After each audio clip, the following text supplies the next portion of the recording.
Hello friends, हम यहाँ पे बात करेंगे प्रतिशत संगठन की, है ना। तो आज का जो अपना टॉपिक है वो है प्रतिशत संगठन। फिर उस प्रतिशत संगठन से मूलानुपाती सूत्र निकालेंगे, है ना। तो प्रतिशत संगठन ये होता क्या है उसके बारे में हम यहाँ पे बात करेंगे। तो किसी भी यौगिक के अंदर तत्व का प्रतिशत या यौगिक के 100 भार भागों में उपस्थित उस तत्व का प्रतिशत प्रतिशत संगठन कहलाता है। तो हम इसको ऐसा लिख सकते हैं, है ना। प्रतिशत संगठन बराबर, मैं लिख देता हूं यौगिक में, अब इस न्यूमेरिकल सोल्व करेंगे तो वैसे समझ आ जाएगा ना। यौगिक में तत्व का भार बटा यौगिक का भार इंटू 100, ये पूरे का पूरा है यहाँ पे हमारे पास प्रतिशत संगठन का फॉर्मूला। मतलब कि उस यौगिक में वो तत्व कितना है और उस तत्व का जो संगठन है, मतलब उस तत्व का जो कितना भार भाग उपस्थित है उस 100% के अंदर, है ना। तो हम उसके बारे में यहाँ बात करेंगे। जैसे एग्जाम्पल देखिए बेटा, ये मैथेन है साहब, है ना। तो मैथेन के अंदर कितना प्रतिशत कार्बन है और कितना प्रतिशत हाइड्रोजन है, हम उसके बारे में बात करेंगे, ठीक है। ऐसे 2-3 सवाल मैं भी आपको समझा देता हूं। तो मैथेन का अगर हम यहाँ पे भार निकालते हैं तो कार्बन का 12 और हाइड्रोजन का 4 हाइड्रोजन है, तो कितना हो जाएगा बेटा 16, ठीक है। ओके, कार्बन का भार हमें पता है, हाइड्रोजन का भार हमें पता है, तो हम यहाँ पे निकालते हैं मैथेन में कार्बन का प्रतिशत, ठीक है। मैथेन में कार्बन का प्रतिशत, तो कार्बन का भार, यौगिक में तत्व का भार, एक कार्बन है तो 12 और यौगिक का भार कितना होगा 16 इंटू 100, आराम से निकाल लीजिए, ठीक है। अब आप इसको इजी वे में सॉल्व करके भी लिख सकते हो। तो हमारे पास कितना आएगा है, लगभग देखिए भाग दे दीजिए आप यहाँ पे, तो लगभग 74% आ जाएगा, ठीक है। ओके, अगर आपको हाइड्रोजन का प्रतिशत निकालना है, ठीक है, हाइड्रोजन, मैथेन में हाइड्रोजन का प्रतिशत संगठन कितना है, ये देखिए बेटा 4/16 इंटू 100, ठीक है। सॉल्व कर लीजिए 4 टाइम्स, ठीक है, सॉल्व कर लो यहाँ पे 4 टाइम्स का तो कितना होगा 25%। तो इसका 25% है तो इसका ओबीसी है 75% आएगा, हो गया टोटल 100%। तो आप प्रतिशत संगठन निकाल सकते हो इस सूत्र के माध्यम से, इसमें कोई प्रॉब्लम नहीं है। दूसरा, अब मैं एक और देता हूं आपको, ग्लूकोज में, ठीक है बेटा, ग्लूकोज का फॉर्मूला तो आपको आता ही होगा। ग्लूकोज में प्रत्येक तत्व का प्रतिशत संगठन ज्ञात कीजिए, हमारा फॉर्मूला है ग्लूकोज में, या हमारा जो क्वेश्चन है वो है ग्लूकोज में प्रत्येक तत्व का प्रतिशत संगठन ज्ञात कीजिए। तो ग्लूकोज का सूत्र देखिए C6H12O6, ये होता है ग्लूकोज का फॉर्मूला, ठीक है। तो अब हम यहाँ पे ग्लूकोज का पहले अणुभार निकाल लेते हैं, ठीक है। ग्लूकोज में 12 कार्बन है, मतलब 6 कार्बन है, एक कार्बन का 12 होगा, तो यहाँ पे 12 इंटू 6 बराबर कितना होगा 72, ठीक है, 6×12 72। हाइड्रोजन का कितना बेटा, एक, तो 12 है तो 12 लिख दो। ऑक्सीजन का कितना होता है 16, 16 को 6 से, क्योंकि 6 है तो यहाँ पे 16 इंटू 6 करके लिखो, 6×6 36, 3 ये 96 आ जाएगा इसका। अब इसको आप ऐड कर लीजिए, जब आप इसको जोड़ोगे तो 0, ठीक है, और ये 180 आ गया मेरे पास ग्लूकोज का अणुभार। ये आपको सीखना है, सल्फ्यूरिक अम्ल का, ग्लूकोज का, ये सब का आपको याद करना पड़ेगा बार बार, और ये आएंगे भी से यहाँ पर। तो मेरे पास यहाँ पे ग्लूकोज का अणुभार आ गया, कितना है बेटा 180।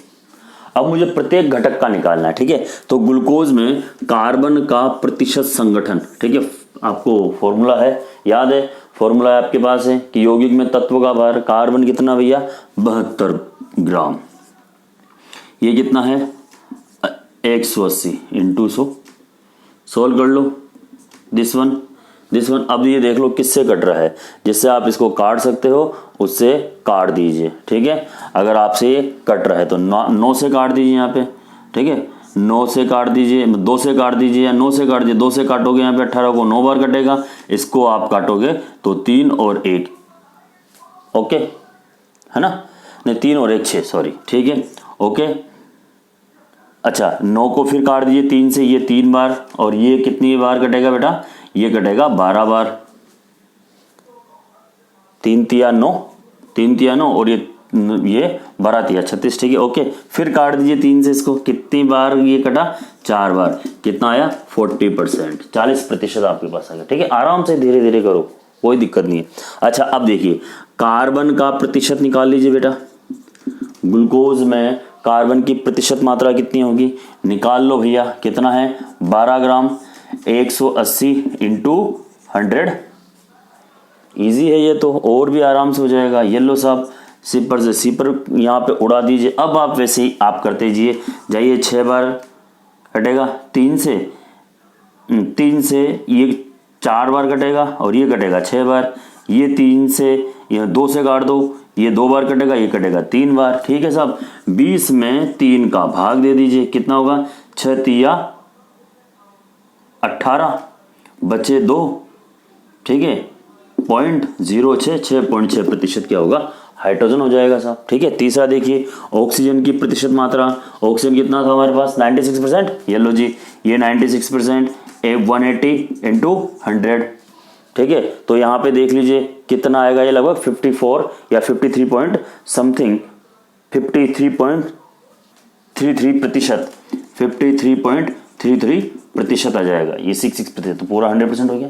इस तरह से आप किसी भी तत्व का प्रतिशत संगठन निकाल सकते हैं, ठीक है। अब प्रतिशत संगठन में आता है मूलानुपाती सूत्र। अब मूलानुपाती सूत्र क्या होता है, किसी भी यौगिक में उपस्थित उसके घटकों का सरल अनुपात मूलानुपाती सूत्र कहलाता है। देखिए कार्बन कितना है यहाँ पे 6, हाइड्रोजन 6 और ऑक्सीजन भी 6, तो हम ऐसा लिख सकते हैं CH2O, ये इसके मूलों का अनुपात हो गया 1:2:1। फिर कार्बन 1 अनुपात में होगा, हाइड्रोजन 2 अनुपात में होगा और ऑक्सीजन 1 अनुपात में होगा। ये होता है मूलानुपाती सूत्र, मतलब उसके घटकों का सरल अनुपात मूलानुपाती सूत्र कहलाता है, ठीक है बेटा। तो यहां तक हो गया हमारा। अब हम यहाँ पे थोड़ा सा आगे चलते हैं, ठीक है, और थोड़ी सी आप लोगों से मैं यहाँ पे बात करूंगा। देखो इसमें एक और शब्द है, एक और पॉइंट आया है, रस समीकरण मिति, है ना। तो रस समीकरण मिति क्या होता है और स्टाइकियोमेट्रिक अभिक्रियाएं क्या होती हैं, वो टॉपिक, और फिर उसके बाद हम यहाँ सांद्रता की इकाइयां पढ़ेंगे जो आपके 12th में भी काम आएंगी, ठीक है बेटा। चलो जी, यहाँ पे मेरा है अभिक्रिया की रस समीकरण मिति या स्टाइकियोमेट्रिक ऑफ रिएक्शन। स्टाइकियोमेट्री होती क्या है, ठीक है। अभिक्रिया की रस समीकरण मिति, रस समीकरण मिति, है ना, इंग्लिश में बोलते हैं स्टाइकियोमेट्री। स्टाइकियोमेट्री क्या होगा, जब भी हम किसी भी केमिकल रिएक्शन को यहां पे लिखते हैं तो वो पूर्ण रूप से बैलेंस होना चाहिए, संतुलित होना चाहिए, ठीक है। अगर वो संतुलित अभिक्रिया है तो वो उस अभिक्रिया की रस समीकरण मिति कहलाती है। इसके अंदर जो घटक हम यूज में लेते हैं वो ठोस में है, द्रव में या गैस में है, उसको भी हम यहाँ पे मेंशन करते हैं, ठीक है। तो यहाँ पे देखिए, अगर मैं इस तरह से किसी अभिक्रिया को यहाँ लिखता हूं कि साहब H हाइड्रोजन और ऑक्सीजन अभिक्रिया करके जल का अणु बनाते हैं, ठीक है। सपोज करो मैंने ये अभिक्रिया लिख दी। अब यहाँ पे देख लीजिए आप, हाइड्रोजन ऑक्सीजन अभिक्रिया करके जल का अणु बना रहे हैं, है ना। तो ये अभिक्रिया बैलेंस है, लेकिन ये मुक्त अवस्था में नहीं होता है, इसलिए हम इसको यहाँ पे क्या लिखते हैं O2। तो जल का अणु तो बना है नहीं। देखिए बेटा, यहाँ 2 हाइड्रोजन है, यहाँ 2 ऑक्सीजन है, लेकिन वहां तो 2 हाइड्रोजन और 1 ऑक्सीजन है, तो उसको बैलेंस करना पड़ेगा। बैलेंस करने के लिए यहाँ पे आगे 2 लगाना पड़ेगा। अगर वहां 2 लगाऊंगा तो हाइड्रोजन 4 हो गए, तो यहाँ पे 2 लगाऊंगा। अब ये रिएक्शन बैलेंस है। हम यहाँ पे किसी भी केमिकल रिएक्शन को देखते हैं तो वो संतुलित होना चाहिए। संतुलित समीकरण को ही हम अभिक्रिया के रस समीकरण मिति के नाम से जानते हैं। या फिर जितने मोल अभिकारक के होंगे उतने ही मोल उत्पादों के होने चाहिए। और यहाँ पे हम उसकी फिजिकल स्टेट, भौतिक अवस्था को भी मेंशन करते हैं। ये जल है तो लिक्विड है, वैसे लिक्विड नहीं, ये वेपर के फॉर्म में, वेपर वाष्प की अवस्था में बनता है, इसलिए हम उसको इसी तरह से लिखते हैं, ठीक है। अब हम यहाँ पे बात करेंगे अभिक्रियाओं की सांद्रता की या विलयन अवस्थाओं की, ठीक है, जो 12th में भी आपके यहाँ पे बहुत ज्यादा काम में आने वाला है। देखो जी, विलयन, ठीक है, और विलेन हम जहाँ पे जो भी केमिकल रिएक्शन करते हैं या जो भी कुछ काम करते हैं तो उसको डिसॉल्व करके पानी में और फिर अभिक्रिया को कंप्लीट करते हैं। तो उस कंडीशन में क्या होता है कि हमारे पास सांद्रता होनी चाहिए और उस सांद्रता को किस तरह से हम एक्सप्रेस करेंगे, दर्शाएंगे, वो हमें पता होना चाहिए। ठीक है, तो हम यहाँ पे बात करेंगे विलयनों की सांद्रता। विलयनों की सांद्रता, तो विलयनों की सांद्रता के बारे में बात करेंगे। ठीक है, तो यहाँ सांद्रता की अलग अलग इकाइयां हैं। हम यहाँ पे दो चीजें मैं आपको समझाता हूँ। पहले तो सांद्रता क्या होती है, पहले तो आपको पता होना चाहिए सांद्रता क्या होती है। निश्चित आयतन में घुले हुए विलय के मोलों की संख्या या उपस्थित मोलों की संख्या को उस विलयन की सांद्रता कहते हैं। निश्चित आयतन में उपस्थित या घुले हुए विलय के मोलों की संख्या को उस विलयन की सांद्रता कहते हैं। ये फर्स्ट पॉइंट आपको समझ में आना चाहिए। ठीक है, अब दूसरी चीज विलयन क्या होता है, छोटी छोटी चीजें समझना। दूसरी चीज हम बात करेंगे यहाँ पे विलयन की। तो विलयन क्या होता है, ठीक है, देखो विलयन दो या दो से अधिक पदार्थों का समांगी मिश्रण होता है। एक पदार्थ तो घुलता है और दूसरा पदार्थ उसे घोलता है। सुनना मेरी बात, एक पदार्थ कम मात्रा में हो सकता है, एक पदार्थ ज्यादा मात्रा में हो सकता है, एक घुलता है और एक घोलता है। ठीक है, और उन दोनों का मिश्रण कहलाता है विलयन। ये दो के अलावा तीन या चार का भी हो सकता है। उसी के आधार पर हम द्विअंगी, त्रिअंगी या चतुर्थ अंगी मिश्रण का नाम देते हैं। ठीक है बेटा, तो हम यहाँ विलयन की बात कर लेते हैं। तो विलयन में एक घटक जो कम मात्रा में होता है उसे बोलते हैं विलय, और एक घटक जो ज्यादा मात्रा में होता है उसे बोलते हैं विलायक। ठीक है बेटा, जैसे देखिए आपने पानी लिया और पानी में आपने घोला शुगर, चीनी, है ना, आपने पानी में चीनी घोली, तो चीनी तो कम मात्रा में होगी तो वो हो गया विलय, और पानी ज्यादा मात्रा में होगा तो वो हो जाएगा विलायक। ठीक है, तो ऐसा घटक किसी विलयन में वह घटक जो कम मात्रा में उपस्थित होता है या घुलता है उसे कहते हैं हम विलय, और वह घटक जो अधिक मात्रा में उपस्थित होता है या घोलता है उसे बोलते हैं विलायक। तो यहाँ दो चीजें हैं जो आपको समझ में आनी चाहिए, विलय क्या है और विलायक क्या है। ठीक है बेटा, चलो जी, ये विलयन के बारे में हमने बात कर ली। और मैंने एक और चीज बताई थी, घटक दो से ज्यादा हो, जैसे चीनी और पानी द्विअंगी। चलो पानी के साथ, चीनी के साथ मैंने नमक भी मिला दिया, त्रिअंगी, तीन घटक हो गए। चलो भाई इसके साथ मैंने नींबू भी मिला दिया। ठीक है, तो क्या होगा, चतुर्थ प्रकार का विलयन हो जाएगा ये। ठीक है ना, तो ये विलयन हो गया। अब हम यहाँ पे सांद्रता की इकाइयों की बात करेंगे आप लोगों से। ठीक है, तो सांद्रता की इकाइयों दो प्रकार की है बेटा। एक है W/W, वेट बाय वेट, भार अनुपात भार। भार में क्या होगा, यहाँ पे विलय और विलायक दोनों भार के रूप में होंगे बेटा, है ना। विलय भी भार के रूप में होगा और विलायक भी भार के रूप में ही होगा, विलय और विलायक। जैसे आटा हम ग्राम या किलोग्राम में लेते हैं, नमक भी हम ग्राम या किलोग्राम में लेते हैं। आगे बात समझ में, तो दोनों का ही जो इकाई है वो ग्राम या किलोग्राम या भार की इकाई है। ठीक है, जैसे मैं कह सकता हूं सोने के अंदर कॉपर की अशुद्धि, तो सोना भी ग्राम में नापेंगे और कॉपर भी ग्राम में या मिलीग्राम में नापेंगे। आगे बात समझे, तो ये क्या होगा, भार इकाइयों का सूचक हो गया। तो वेट बाय वेट, है ना। दूसरा होता है बेटा वेट बाय वॉल्यूम, मतलब भार आयतन इकाई। इसके अंदर क्या होता है ये भी सुन लीजिए आप। भार आयतन इकाई के अंदर होता क्या है कि एक घटक को तो भार के रूप में और दूसरे घटक को आयतन के रूप में व्यक्त करते हैं। तो फर्स्ट जो कंपोनेंट होगा वो वेट के फॉर्म में और दूसरा जो होगा वो वॉल्यूम के फॉर्म में। तो भार है, जैसे 1 लीटर जल में 5 ग्राम 10 ग्राम चीनी, तो जल तो क्या हो गया, लीटर आयतन का फॉर्म में और चीनी ग्राम में, है ना। जैसे मैंने कहा 1 लीटर पानी में 10 ग्राम नमक घुला हुआ है, 10 ग्राम नमक घुला हुआ है। तो बात समझ आ रही है मेरी, ये भार आयतन, weight by volume, weight by weight, दो चीजें होती हैं यहाँ पर। ठीक है, तो उसी के बारे में बात करेंगे और उसी को लेकर हमारे पास यहाँ पे पहला पॉइंट है। और वो पॉइंट क्या है आप समझना, वो पहला है भार इकाई का। ठीक है, और वो है द्रव्यमान प्रतिशत। पहला है द्रव्यमान प्रतिशत। जब ये भी आपने प्रतिशत संगठन पढ़ा है तो द्रव्यमान प्रतिशत आपको पता होना चाहिए, है ना। जैसे मान लो कि हम दाल लेके आते हैं, है ना, दाल, उसके अंदर कंकड़ निकलते हैं, तो बोले कि यार इसके अंदर 5% तो कंकड़ ही है।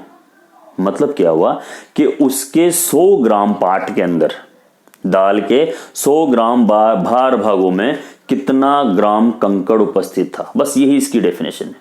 ठीक है, विलयन के 100 ग्राम या 100 किलोग्राम भार भागों में उपस्थित विलय के भार भागों की मात्रा को हम उस विलयन का द्रव्यमान प्रतिशत कहते हैं। ठीक है, आगे बात समझ में। तो द्रव्यमान प्रतिशत को मैं फॉर्मूला से लिख देता हूं आपके पास। द्रव्यमान प्रतिशत, यहां पे विलय के भार भागों की संख्या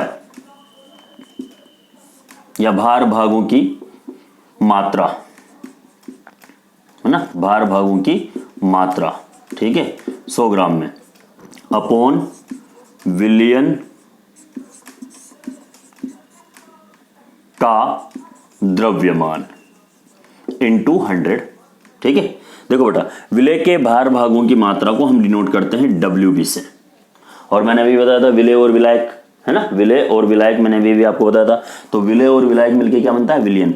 तो ये विलय का भार प्लस विलायक का भार। ठीक है, तो हम यहां पे लिख सकते हैं मास प्रतिशत, द्रव्यमान प्रतिशत बराबर WB upon WB plus WA into 100। ये हमारा फॉर्मूला हो गया है किसका, द्रव्यमान प्रतिशत का। आगे बात समझ में। हम इस फॉर्मूले से यहां पर न्यूमेरिकल सॉल्व करेंगे। ठीक है, अब देखो न्यूमेरिकल में किस तरह से सॉल्व करता हूं, सामने देखना। देखो मेरा क्वेश्चन क्या है, 80 ग्राम जल में 20 ग्राम शर्करा को घोला गया है तो विलयन का द्रव्यमान प्रतिशत ज्ञात कीजिए। तो विलय क्या है, शक्कर, तो विलय का भार कितना दे दिया बेटा, 20 ग्राम। ठीक है, विलायक क्या है, जल है, तो विलायक का भार कितना दे दिया बेटा, 80 ग्राम। ओके, तो विलयन कितना होगा, अब मैंने अभी बताया था विलय प्लस विलायक, विलय प्लस विलायक क्या होता है, विलयन ही होगा क्या। ठीक है, तो यहां पे हम लिख सकते हैं बेटा WB plus WA equals to 20 plus 80 equals to 100। ठीक है, निकाल लीजिए, mass percentage equals to 20 upon, जोड़ के लिख दो 100 इंटू 100, कितना आ जाएगा बेटा, 20%।